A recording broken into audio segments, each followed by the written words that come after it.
saya akan sedikit share berbagi ilmu saja kaitannya dengan program yang nantinya akan kita laksanakan secara bersama-sama di Bapak Ibu. Bapak Ibu yang kami hormati, jadi selama kurang lebih 2 bulan ke belakang sudah melaksanakan program calon guru penggerak. Kalau Bapak Ibu bayangkan, mungkin dulu guru penggerak itu kebanyakan berkaitan dengan pelajaran gitu, tapi ternyata tidak. Kemarin sempat ada teman dari SMP kemarin dapat tahun ini guru itu sesuai mapelnya masing-masing guru penggerak, padahal tidak. Program-program kita berkaitan dengan ilmu-ilmu yang itu bisa kita terapkan secara bersama-sama di sekolah lintas mata pelajaran sebenarnya. Salah satu bab yang kita sampaikan adalah bagaimana cara untuk merumuskan suatu visi sekolah dan nanti diwujudkan dalam yang namanya prakarsa perubahan Bapak Ibu.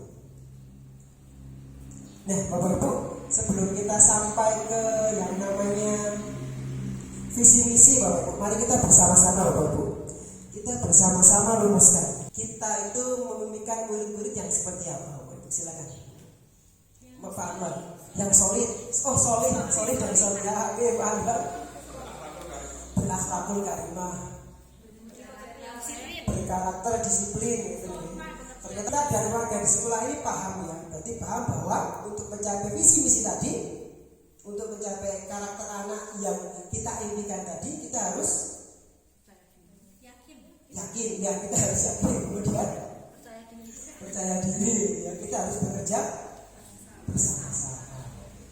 Itu adalah yang berkaitan dengan cita-cita murid kita tadi banyak sekali. Nah, mari kita coba telah Bapak Ibu. Ternyata yang namanya visi misi itu kebanyakan fokusnya dari suatu visi sekolah itu adalah muaranya adalah murid Bapak Ibu. Muara dari karakter seperti apa, kemudian sifat-sifat seperti apa, kemampuan seperti apa, itu adalah semuanya adalah murid. Yang kita tujukan memang produk kita murid. Terus kita harus bagaimana? Nah, untuk mencapai kondisi visi yang ideal yang kita inginkan tadi, itulah tugas kita bersama untuk mengkolaborasikannya. Jadi visi misi itu ternyata targetnya adalah murid kita. Wah, kira-kira sudah sesuaikah visi misi kita? Jika kaitkan dengan tadi yang sudah kita inginkan tadi, Pak Anwar bilang akhlakul karimah, ada yang disiplin, prestasi, berakhlakul karimah. Kemudian kita sebagai ciri khas kita istiqomah dalam Ahlus Sunnah wal Jamaah untuk mencapai profil pelajar Pancasila. Kira-kira ada yang perlu dirubah tidak Bapak Ibu? Sudah sesuai berarti? Apakah warga sekolah atau siswa Bapak Ibu? Karena ternyata visi misi itu adalah murunya kepada murid ternyata. Dan juga kemarin ketika saya share dengan teman-teman, untuk profil pelajar Pancasila itu tidak perlu kita tuliskan seperti itu. Cukup dalam satu kalimat itu yang mencerminkan dimensi-dimensinya saja. Jadi ketika saya presentasi, oh ternyata iya, tujuannya untuk mencapai profil pelajar Pancasila, tapi tidak perlu tercantum di situ, tapi cukup kita cantumkan dalam bentuk frasa-frasa atau kata-katanya saja. Nah, visi kita adalah sama, masih tetap sama, tapi adalah mewujudkan murid, atau mungkin bisa kita globalkan ke murid kok ini dari peserta sekolah mungkin bisa kita ganti dengan generasi yang unggul dalam prestasi, disiplin, berakhlakul karimah, dan istiqomah dalam ajaran Ahlus Sunnah wal Jamaah. Mencoba mengajak Bapak Ibu untuk ini yang berkaitan dengan kedisiplinan Bapak Ibu. Fokusnya saya seperti itu. Kira-kira Bapak Ibu ada pandangan yang lain atau tidak Bapak Ibu? Kan ini tadi nilai-nilainya kita banyak sekali. Tapi dari versi saya, ketika anak itu sudah disiplin, insya Allah ibadahnya akan berjalan dengan sendiri, akan sangat bagus. Kemudian interaksi dengan temannya juga sudah akan sangat bagus, dan kegiatan-kegiatan lainnya juga nanti akan mengikuti. Piring apresiatif Bapak Ibu, atau penumbuh kembahan apresiasi atau fokus kepada hal-hal positif yang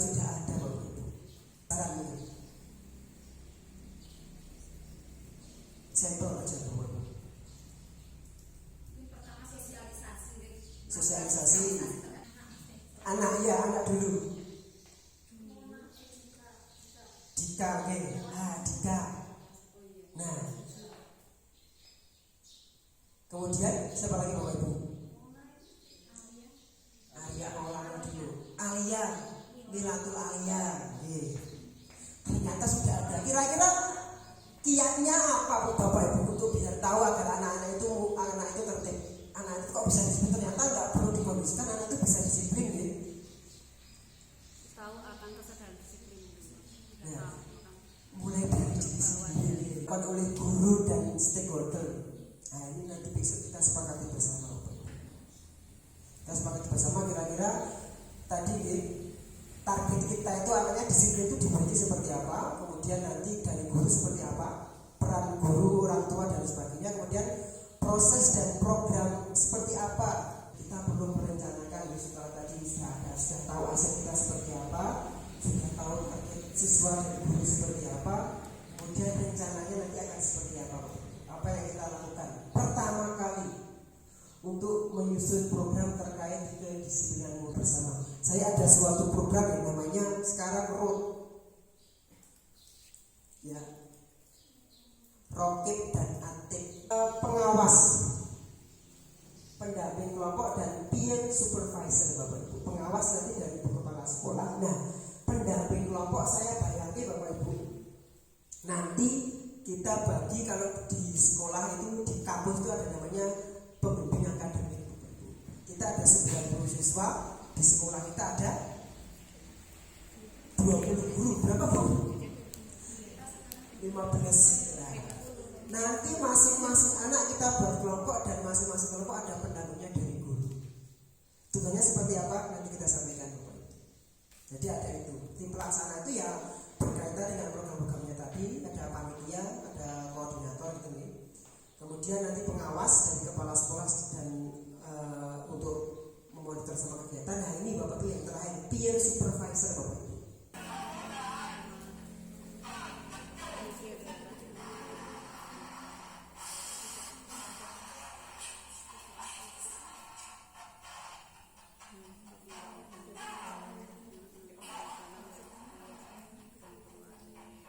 Kita pelajari dari anak tersebut Bapak Ibu. Dari anak tersebut dulu. Udah ada yang mulai. Apakah anak itu mulai sendiri dan dia bisa sukses?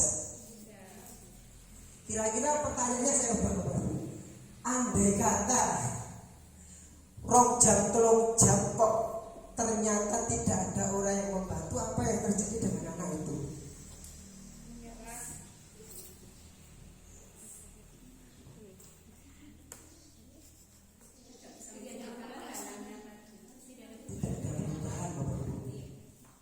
Dengan anak itu jam mau berluwe-luwe dengan akan menyerah balik ya wis luwe-luwe cuek akhirnya tetap dodol Bapak Ibu.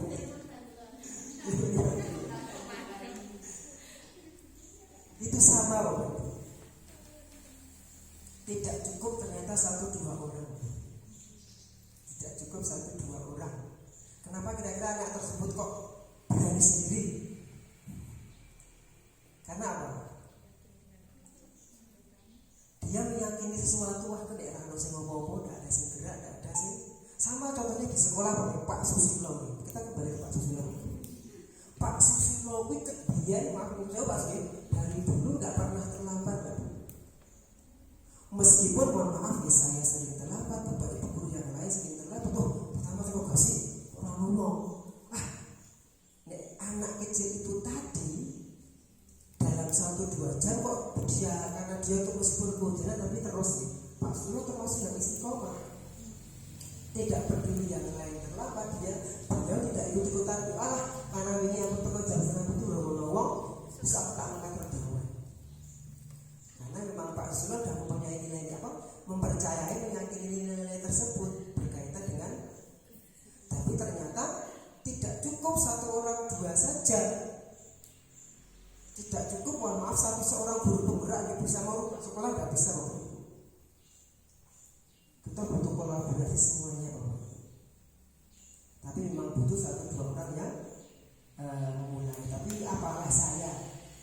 kemudian ilmu-ilmu yang bisa saya terapkan, tapi ilmu yang saya dapatkan, tapi ketika saya tidak bisa menerapkan di sekolah dan tidak didukung oleh Bapak Ibu guru semuanya, ya nanti tidak akan bisa maksimal Bapak Ibu. Nah, saya akan share gambar lagi Bapak Ibu.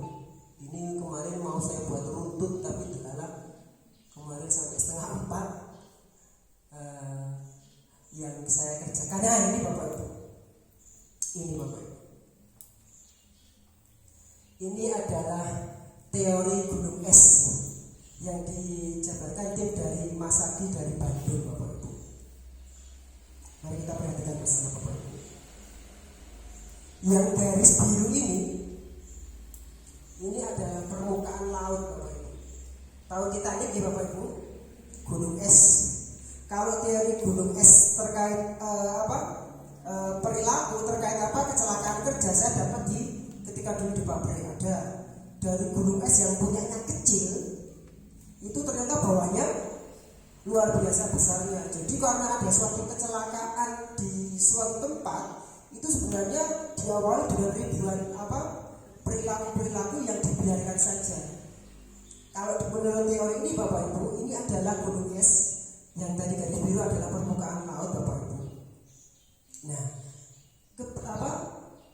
yang lebih besar, yang lebih terlihat yang atas atau yang bawah Bapak Ibu? Kalau kita di atas laut, yang cilik itu adalah perilaku kebiasaan kita, soft skill kita, terlambat, disiplin tepat waktu, berani, itu kemudian percaya diri, mandiri, kolaboratif, itu biasa kegiatan sesuatu yang bisa kita lihat secara kasat mata Bapak Ibu. Nah, tapi ternyata untuk mencapai suatu perilaku di atas itu Bapak Ibu membutuhkan ini Bapak Ibu yang ada di bawah ini. Yang di atas itu lah yang kelihatan, sing terlihat kasat mata seperti itu Bapak Ibu. Tapi seperti anak kecil tadi, kenapa dia bisa ya? Ternyata yang lebih pokok itu adalah kita menanamkan nilai-nilai kepercayaan. Anak-anak itu harus diyakini dulu, oh ya ini apa? Percuma kita membuat aturan yang luar biasa, program yang luar biasa, dengan pengkondisian yang luar biasa, tetapi anak kita itu tidak luar. Anak-anak tidak kita ajak percaya dulu kalau itu baik dari sendirinya maupun dari orang lain. Makanya sebenarnya aturan itu dibuatkan untuk membuat mengatur perilaku tersebut anak-anak. Nah, tapi bagaimana cara menanamkan pola pikir itu Bu? Bagaimana sih pikirnya jero anakku ini? Bukan melalui program-program tapi dihukum dan sebagainya Bapak Ibu, tapi melalui ini pengkondisian kebiasaan adalah yang pertama Bapak Ibu, keteladanan yang konsisten. Mohon maaf, kita mau tadi salah satu program yang kita mencolok salah satunya adalah rokok Bapak Ibu. Ini ya, saya pernah menemukan anak itu rokok di kamar mandi. Tak cek kok rokok suwi banget, kalau tak cek yang tak mati. Nasihatnya dan sebagainya. Ya itu pertama Bapak Ibu, biar menumbuhkan nilai dan anak-anak percaya. Itu yang pertama, itu membutuhkan keteladanan yang konsisten. Kalau bukai oleh langsung hancur lah. Kamu itu kalau bukai oleh bayangkan Bapak Ibu, rempok lah. Usaha konsisten kok Bapak Ibu gurunya. Contoh seperti itu. Bu Novi sering menertibkan masalah rambut Bapak Ibu. Di kelas Bu Novi. Yang lain cuek-cuek saja. Kalau berubah apa kok? Kalau berubah apa? Tidak konsisten gitu. Yang kedua, sistem. Nah ini kita perlu menyepakati sistem atau aturan yang konsisten juga. Hukumannya jelas Bapak Ibu. Sing terlambat suruh apa? Dan itu juga dilakukan oleh semua guru dan semua, khususnya sekolah, karena memang anak itu 8 jam kalau di sekolah, jam 7 atau 6 jam di sekolah paling lama di antara kemudian tidur 8 jam, 15 jam, dan 9 jam ada di tempat ngaji, ada di tempat main idealnya. Tapi bagaimana sekolah itu memang wadah yang luar biasa Bapak Ibu, untuk membentuk itu mempunyai peran strategis. Makanya ini dua ini, keteladanan dan sistem atau aturan yang konsisten. Kita terus terapkan secara jangka panjang, insya Allah nanti mereka akan percaya nilai-nilai itu, dan kita nggak perlu ngoyak-ngoyak, anak akan membentuk suatu perilaku disiplin yang luar biasa. Jadi anak kecil tadi ini Rabu dulu mau berubah karena percaya ini apa yang dia lakukan. Jadi mari bersama-sama kita ciptakan keteladanan dan yang positif itu Bapak Ibu. Untuk sebutannya. Nah ini Bapak Ibu yang berkaitan dengan karakter. Nah selanjutnya Bapak Ibu, penerapannya bagaimana?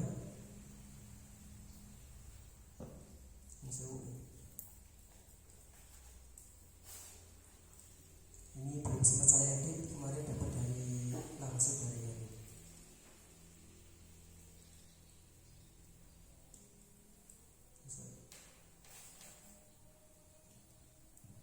ini Bapak Ibu. Yang kita kembali ke tadi disiplin positif tadi. Menurut Ki Hajar Dewantara Bapak Ibu, yang namanya kedisiplinan itu bukan karena aturan, sekali lagi, bukan karena aturan, tapi lebih pokoknya adalah mulai dari diri tadi, nilai-nilai yang dipercayai tadi. Mungkin anak pada saat itu mau datang tepat waktu, tapi bukan karena dia percaya tepat waktu nilai yang positif, tapi karena takut. Ada anak-anak yang mau presentasi ke depan, tapi karena pengen dapat hadiah. Katakanlah ada yang seperti itu. Saya kemarin betul, oh iya yo, aku suka hadiah. Besok ketika nggak dikasih hadiah, kira-kira anaknya mau nggak? Karena sudah terlalu terbiasa. Sama dengan bapak ibu guru mungkin ya. Oh besok yang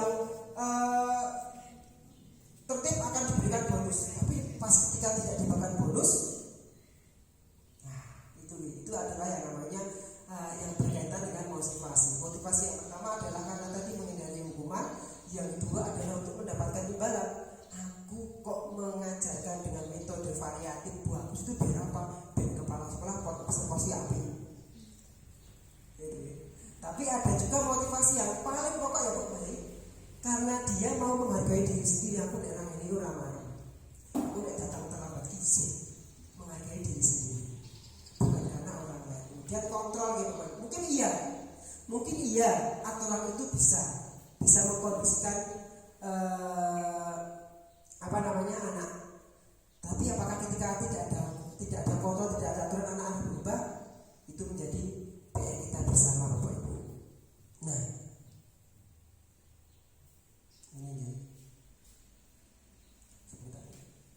Nah ini Bapak Ibu, tadi nih motivasi perilaku manusia yang pertama itu untuk menghindari ketidaknyamanan atau hukuman.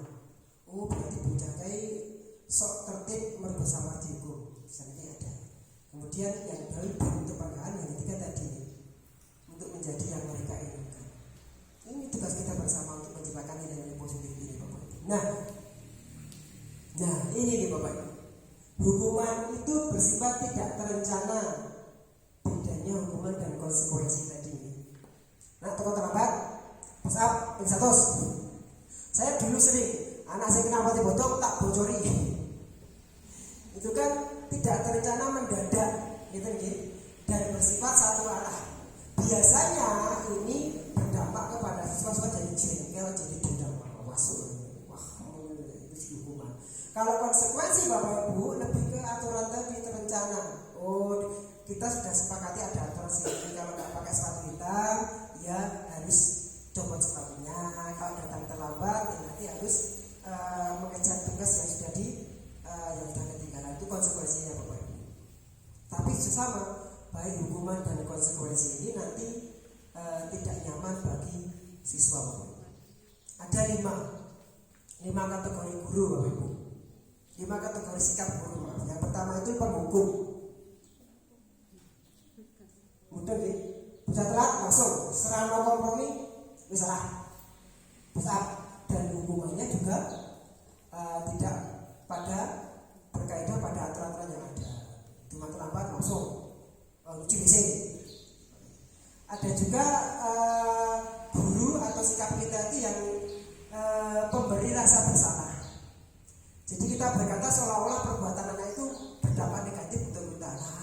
aku seneng Pak Kepala Sekolah. Buat sing penting buat belajar, malah semangat. Tapi saya jadi saya dapat dari guru, itu seolah-olah anak jadi kan ini tahu gitu. Nah, yang menurut terusku paling susah. Itu nanti seolah-olah kita bersikap anak-anak menjadi merasa bersalah Bapak Ibu. Yang ketiga ini sebagai teman, seolah-olah katanya hanya bersifat mengingatkan saja. Ayo dibantu yuk, sama-sama, ayo belajar bersama, ayo tertib gitu. Itu teman. Yang keempat itu nanti berfungsi sebagai pemantau. Dibandingkan dengan aturan-aturan ini kepiye? Aturannya kan seperti ini, dengan seperti ini salah. Aturannya tadi kita sepakati di kelas harus dalam tepat waktu. Kalau menurut aturan kan itu salah, itu pemantauan. Yang idealnya Bapak Ibu nanti sebagai manajer Bapak Ibu bisa mengontrol, ditunjukkan kalau anak itu salah, tapi konsekuensinya Bapak Ibu itu menjadi bahan rebutan. Itulah yang nanti akan saya coba terapkan di luar Bapak Ibu. Yang namanya adalah ini bukan ini. Nah, Bapak Ibu, restitusi. Bukan hukuman, bukan konsekuensi, tapi restitusi Bapak Ibu. Apa itu restitusi? Adalah proses menciptakan kondisi bagi murid untuk memperbaiki kesalahan mereka Bapak Ibu. Untuk memperbaiki kesalahan mereka. Hendaknya nanti kita semua bukan sebagai penghukum, bukan sebagai pemberi rasa bersalah, bukan sebagai teman, bukan sebagai supervisor atau pengawas, tapi sebagai manajer. Nah, manajer kan semuanya dilakukan. Nah, restitusi itu untuk bagaimana siswa itu tetap konsekuensinya ada, tapi mereka nyaman. Mereka tidak merasa dihukum. Sehingga nanti mereka bisa kembali pada kelompok mereka dengan karakter yang lebih kuat. Restitusi juga merupakan proses kolaboratif yang mengajarkan murid untuk mencari solusi masalah mereka. Ketika mereka membuat pelanggaran, tidak kita marahi, tidak kita salahkan, tidak kita banding-bandingi dengan aturan, tetapi kita diskusi bersama. Ini yang coba nanti kita terapkan, saya coba paparkan ke Bapak Ibu. Kira-kira ini bisa kita laksanakan atau tidak melalui tadi pendampingan 10 anak tadi. Nah, seperti apa langkah-langkah restitusi? Ini saya kira enggak. Nah, oke, tadi ini sebentar. Oke, ini. Nah, seperti apa langkah-langkah restitusi nanti, tapi akan saya jabarkan. Tapi sebelumnya Bapak Ibu, kalau kita nanti mau menyepakati seperti tadi, proses kontrolnya kepada anak, pengawasannya anak dengan manajemen restitusi, kita nanti sepakati dulu yang namanya keyakinan sekolah atau keyakinan kelas. Berarti besok tidak ada lagi aturan Bapak Ibu. Kalau aturan kan ada konsekuensinya, poin 10, poin 100 dikeluarkan. Ya tadi, dulu kan ada sistem poin. Kalau ini namanya keyakinan kelas Bapak Ibu, yang kita sepakati bersama melalui kalimat-kalimat positif. Karena anak ada berbagai karakter, nah ini perlu nanti kita rembuk bersama dengan anak, dengan orang tua. Nah, itu yang namanya keyakinan kelas. Keyakinan adalah nilai-nilai kebajikan yang disepakati bersama Bapak Ibu. Ini PR kita bersama lagi. Kewajiban bersama yang tersirat dan tersurat terlepas dari latar belakang suku, bahasa maupun agama. Itu ada aturan. Kalau dulu kita tekankan aturan-aturan, kalau besok namanya keyakinan sekolah atau keyakinan kelas. Keyakinan kelas sekolah secara umum, keyakinan kelas mungkin lebih khusus lagi. Itu kita sepakati dengan anak-anak. Dan nanti konsekuensinya bukan hukuman, bukan poin, tapi tadi restitusi tadi.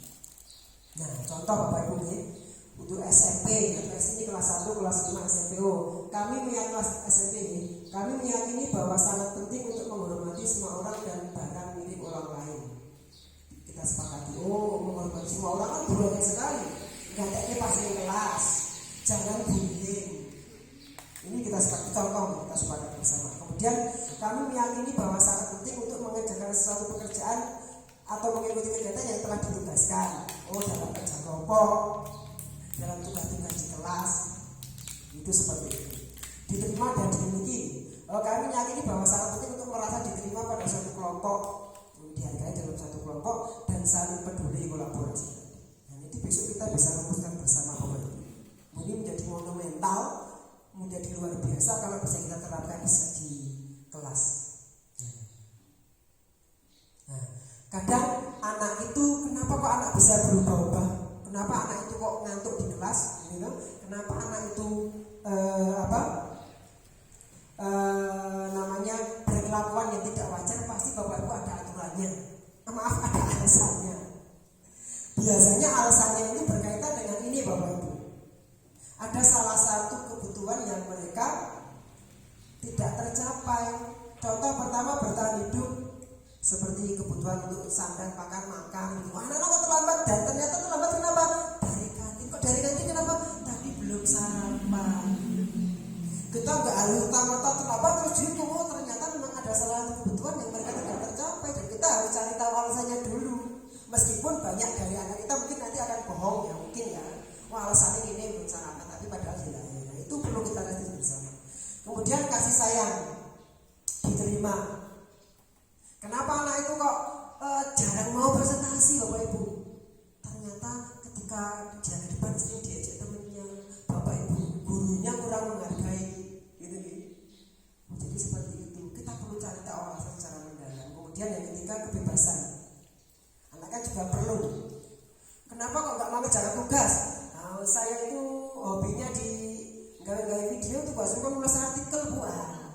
Kan kebebasan dia terkekang di situ. Kemudian kesenangan. Pembelajarannya kon nyimak, padahal anak-anak itu, nah itu kan perlu sesuatu yang menyenangkan. Bosan dia 1 jam sampai jam 8 suruh merangkul kabeh. Anak akhirnya tidak mengerjakan. Ternyata kebutuhan akan kesenangannya apalagi usia anak kita nih, masa-masa periode dari anak ke remaja, masih ada jiwa anak-anaknya itu masih ketara. Kemudian menguasai materi yang tidak. Kenapa kok kamu dulu ketika mata pelajaran bahasa Inggris nggak tahu teko absen terus? Karena mudeng loh, karena saya nggak menguasai materi bahasa Inggris, kesulitan. Wah, kayak pelajaran bahasa Inggris mesti ada kan, anak-anak itu nggak datang. Mungkin dari salah satu kebutuhan ini ada anak-anak yang tidak terpenuhi. Jadi mungkin ada alasannya, itu yang perlu kita cari tahu bersama. Nah, tadi ini penghukum, pembuat orang bersalah, teman, memantau, manajer. Kaidahnya Bapak Ibu, guru ada di poin manajer. Nanti kita belajar bersama-sama. Saya pun jadi bingung manajer itu harus seperti apa. Kalau penghukum ya kamu tidak melakukannya, awas ya, hukum langsung. Tak perlu tahu alasannya anak itu seperti itu, langsung dihukum. Terlambat, siapa sih? Bahasanya seragam ya, jadi di kelas ngatur cukup kupingnya, masya Allah, Nobita banget itu. Nah, pembuat orang merasa bersalah ini menanyakan itu nih, aku ibu kecewa, seolah-olah ibu kecewa dengan dia merasa bersalah, gitu nih. Maafkan saya ya, seolah-olah anak itu jadi yang bersalah. Kemudian teman ini lebih dekat gitu nih, tapi lebih setara, ayo lakukan, ibu. Ayo lakukan, ayo bantu ibu sini, itu seolah-olah dengan teman. Kemudian pemantau tadi, apa peraturannya, apa kesepakatannya, dibandingkan dengan aturan yang ada. Tapi kalau manajer ya, apa yang sudah kita yakini, kesepakatan kelasnya seperti apa? Kira-kira kamu tahu nggak alasannya apa? Kesalahan kamu di mana? Alasannya apa? Terus kira-kira untuk menyelesaikan itu kita bisa apa? Tidak langsung dihukum, tapi siswa diberi kesempatan untuk memilih, berdiskusi, menyelesaikan masalahnya. Ini Bapak Ibu yang nanti akan coba kita terapkan di Ron tadi, di setiap hari Sabtu kalau nggak salah bulan. Nah, ini Bapak Ibu, restitusi itu yang Bapak Ibu lakukan seperti manajer tadi, itu pertama menstabilkan identitas. Ketika berdiskusi dengan anak merasa anak melakukan kesalahan, temuan-temuan tertentu, kita sampaikan, jangan langsung dijudge kamu kok ini tapi tapi kita stabilkan biar dia itu tidak berposisi seolah-olah sebagai penjahat, sebagai kriminal, sebagai pembuat masalah. Dengan berkata seperti apa?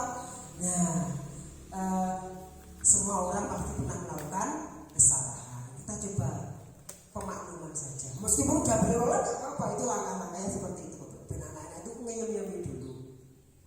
Setelah dieyemi, kita cross check validasi tindakan yang salah. Kira-kira alasan kamu melakukan itu apa? Kenapa kok kamu melakukan kesalahan itu? Itu kan ada alasannya kan? Itu adalah kita berdiskusi. Kita tidak ada kamu salah ini, jadi kita coba berdiskusi saja. Kira-kira itu kesalahan kamu apa? Kenapa kok kamu seperti ini? Tadi juga alasannya tadi Bapak Ibu. Terus yang ketiga adalah kita bandingkan dengan kelas keyakinan tadi ya. Kan kita sudah sepakat bahwa kelas-kelas itu punya keyakinan bahwa kita harus saling menghormati. Itu adalah kita bandingkan. Kira-kira yang kamu lakukan sudah sesuai dengan keyakinan kelas atau belum? Anak kan jadi ada cross. Oh iya ya. Setelah itu baru kita sepakati kira-kira kamu bisa memperbaikinya dalam seperti apa. Karena kamu sudah terlambat, kira-kira kamu mau seperti apa. Jadi besok di restitusi yang akan kita lakukan dalam kelompok seperti itu Bapak Ibu. Insya Allah tidak membebani wali kelas, tidak membebani siswa nyaman, dan insya Allah nanti nilai-nilai itu akan terbentuk melalui kegiatan-kegiatan yang dilakukan oleh anak yang kita lakukan bersama-sama. Contoh nih, stabilitas. Oh, berbuat salah itu manusiawi. Intinya biar anak tidak down dulu. Sekolah rumah rasa harapan mungkin ke susu sepatunya salah pas ngangkot lalai macet. Nanti Bapak Ibu rano sing ngeterke tepak sekolah kemeringat sepatunya salah kon nyopot kon lari keliling lapangan langsung ambil keterangan. Mungkin saya bisa sekolah itu mentalnya mesti dapat ini nih. Kita pasti bisa menyelesaikan permasalahan ini. Saya juga pernah membuat kesalahan yang serupa. Di anak-anak kita yang dulu diinstabilkan identitas itu. Setelah temuan-temuan itu Pak, setelah dilakukan, kita bisa validasi kebutuhan tadi. Kira-kira kamu bisa membuat seperti apa?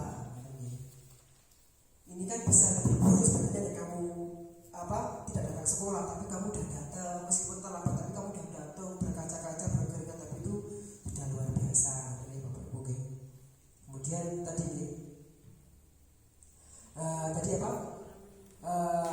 kira-kira solusi yang bisa kamu lakukan apa? Identitas apa? Setelah anak ini kita sepakati kesalahan-kesalahannya seperti apa, kemudian yang terakhir kita bandingkan dengan menanyakan keyakinan. Kira-kira sesuai dengan keyakinan kelas atau belum?